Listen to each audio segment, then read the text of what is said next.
What is up, squad? It is your boy, the anxious Squid. Thank you for joining in on the squad. I want to say a big thank you to all of my subscribers at the time of filming this. I mean, if you've watched the last two reaction videos, you'll know I recorded this back to back at the same time as those ones. At the time of recording this, I have 398 subscribers. So I'm hoping that by the time you see it, I'm up over 400 and yeah, that's pretty great. So I'm aiming for 600 by the next Q&A, but we can talk about that some other time. This video is about the NFL's craziest announcer jinxes. So let's get into it.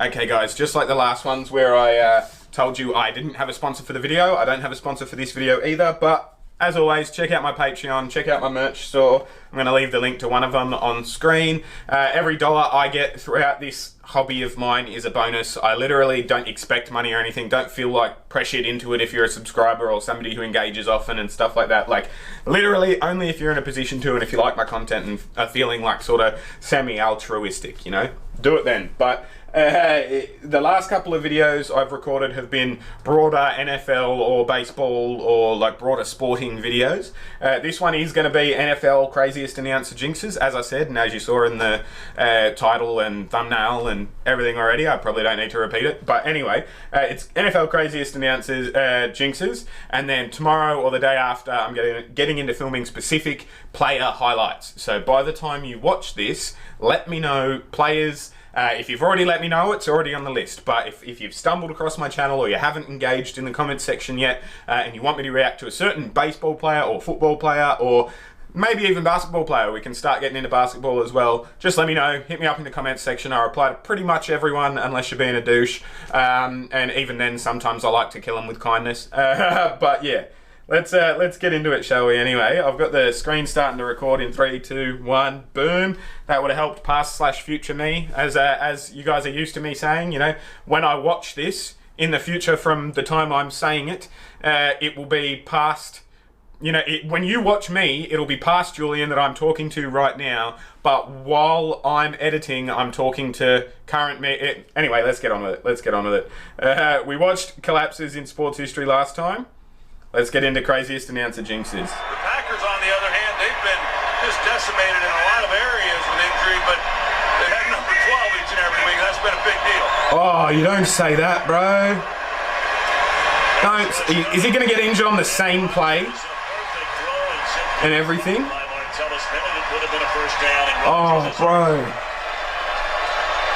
It's like it's not going to be in this video, right? But I'm a big cricket fan back home in Australia, and there was this one play, David Warner, who has since lost my respect greatly because he was encouraging he was vice captain of the team, second in charge, and he was encouraging a young teammate to cheat, and Steve Smith, the captain, had to like take it on the chin and you know, like fall on his own sword because he was the captain, but he actually knew nothing about it, and it was all Dave Warner's fault. And anyway, that's neither here nor there. But at the time, Dave Warner was in the 90s, and one of the commentators, Mark Nicholas, was talking to another commentator, Shane Warne, who's one of the best bowlers, one of the best cricketers to ever play, right? Mark Nicholas was just happened to be like, oh, Dave Warner, you know, he's never been out in the 90s. Shane Warne just was like, bro, you didn't, did you? Like, oh my God, I can't believe you just did that. 2 balls later, Warner gets out in the 90s. And Shane Warne legit, in the commentary box, just tosses his mic and he's like, nah, I'm done. I can't believe you did that. I'm never talking to you again. You can like hear him in the background ranting about like what have you done? I can't believe you said that. Why would you? And yeah, it's one of the funniest things. I recommend you look it up because it's like they had the cameras pointed as well, and it was good.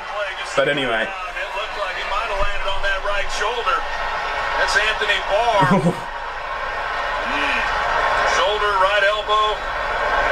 That's rough. Just as he was saying it too. Oh, he stuck his arm out. That was the problem. Stuck his arm out and he must have dislocated his shoulder or something. Every day and work hard.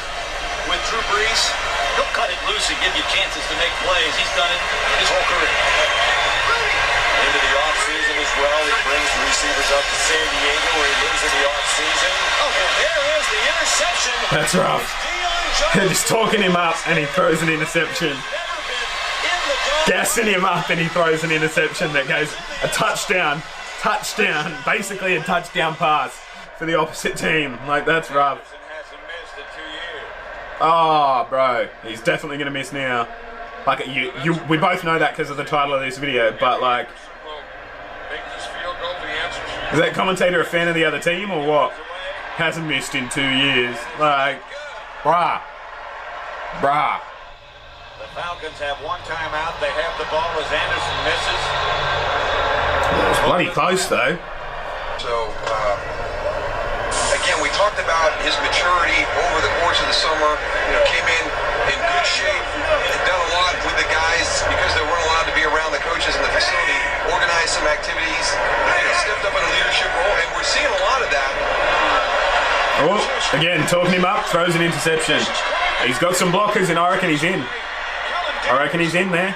Yep. That's rough. I'm pretty sure it was already a touchdown.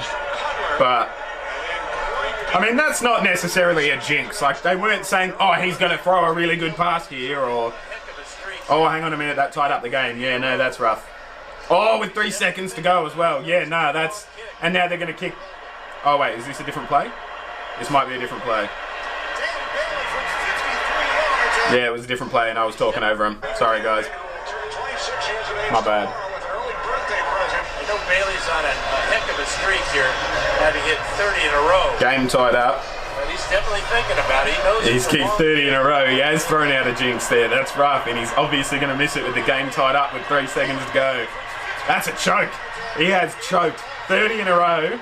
I bet all 30 went with 3 seconds to go with the tie, like the score tied. Like, that's rough, bro. 3 out of 4 times. Okay, 4 points up. Steelers have started a season at 3-1 going back to 1990. Alright. They have made the playoffs. 2 of those years they've gone to Super Bowl. Down the middle of the field, it is tied. Oh, they were just talking as if the game was already won. That was it. The jinx was in the fact that they were just like, oh yeah, the people that have won these this amount of games, like the game's not over yet. Don't talk about them as if they've won the game if it's not over yet, because boom, touchdown, Buccaneers are in. There's 7 seconds left. See you later. Thanks, Mum, for the cookies. Absolutely. In 4 years, the Cowboys will have a winning record at the halfway point of this league. Alright, Cowboys are up by 6. And he's called him a winning record. I reckon he got over then. I reckon he was over the line before he touched. Yep. No timeouts left. He's just screaming for him to get forward, get into the line, set something up. That's good leadership right there. He obviously wasn't in, but they got that over. He's in. Good stuff. Smart play.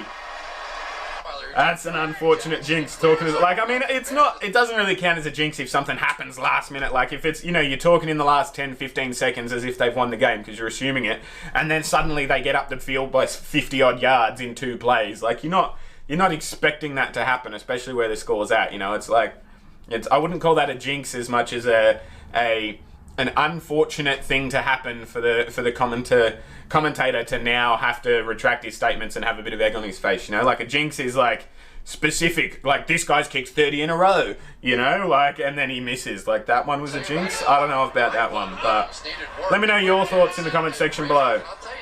Sorry, I was talking over him again. We talked about Hugh Jackson in Cleveland. I have nothing bad to say about him.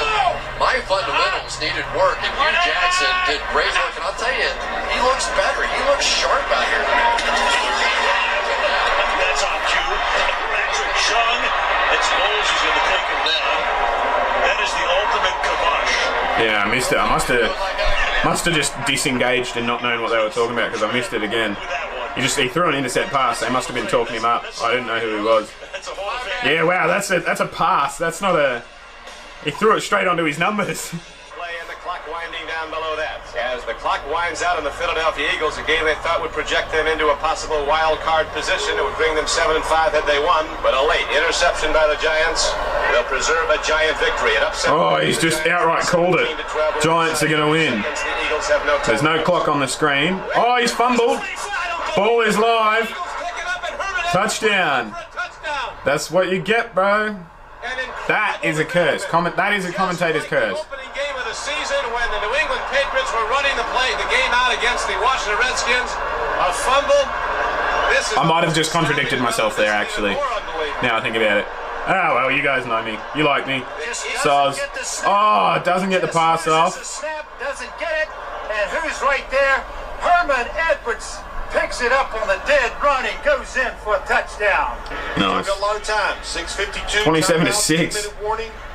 Brandon Whedon's going to be the quarterback of the Dallas Cowboys next week. So I know that'll be a big story. Oh, Matt Castle, they're going to go to him. Oh, he's called. Said he's going to be the quarterback next week. He's the starting quarterback of this football. Hopefully he doesn't just get injured. Like, hopefully he throws a bad pass or something, you know, like. By way of Buffalo. Yep, good, there we go. He throws a pass. Yeah, and it's intercepted. Ryan with the interception. It's got a good yardage as well. Ends the return. Well, that was good timing on my comment. But Yeah. bad decision. Trying to make a play, tough to do against a good defense. 22 straight kicks converted by the 40-year-old kicker. 22 straight kicks. You just shouldn't tell their record at that point. You just go, all right, you know where he's at. If he kicks it, we'll be able to tell you where he's at now. And he's hit the post. Yeah, there we go. Oh, you guys don't call them posts, do you? It's the upright. Oh, in case you guys haven't watched my live stream where I was talking about culture is not a mascot, you can go and click it. It's about an hour long. There's three or four main topics. It's in that live stream playlist. Might be 18 or 19, I can't remember. But I talk about the Redskins quite heavily in that and about my thoughts on their mascot and on what mascots are supposed to be and stuff. And if you don't like politics in football, just watch these reactions videos instead. But if you don't mind them blending together, watch the live stream. Yeah, he just has the same one. He talked him up and he missed. Talked him up and he missed. He and Matt Bryant were perfect coming into this game. Alright, that's the end of that video. Sorry I sort of wrapped up that last one with me talking and stuff, but this one's a quick and easy video. As I said, I'm filming 3 or 4 back-to-back with a broader focus, but I'm going to get into some player ones in the next day or two, and 2. I'm going to film tomorrow and the day after with the player highlights and stuff. So, if you have commented before, I've already got it on my list, but feel free to comment again if you're not sure. If you haven't commented yet and you want me to look up a player and react to a specific player in pretty much any sport in North America, let me know. Hit the comment section up. If this is the first time you've stumbled across my videos, look up my other playlists. As I mentioned before, I do live streams on current affairs and like just general stuff that floats in my brain that I want to talk about. I do Australian history playlists where it's more of like a sturdy actual video essay with sources that I've researched and stuff. I do travel vlogs. I do these reaction videos as well. So have a poke around my channel. Hit subscribe. As the time we're recording this, I have 398 subscribers. I would love to push up over 500 before the end of the year, before December 31st. So that's my current short-term goal. Help me out. Thanks for watching. I'll see you when I look at you. You will see me when you look at me. I'm the Anxious Squid.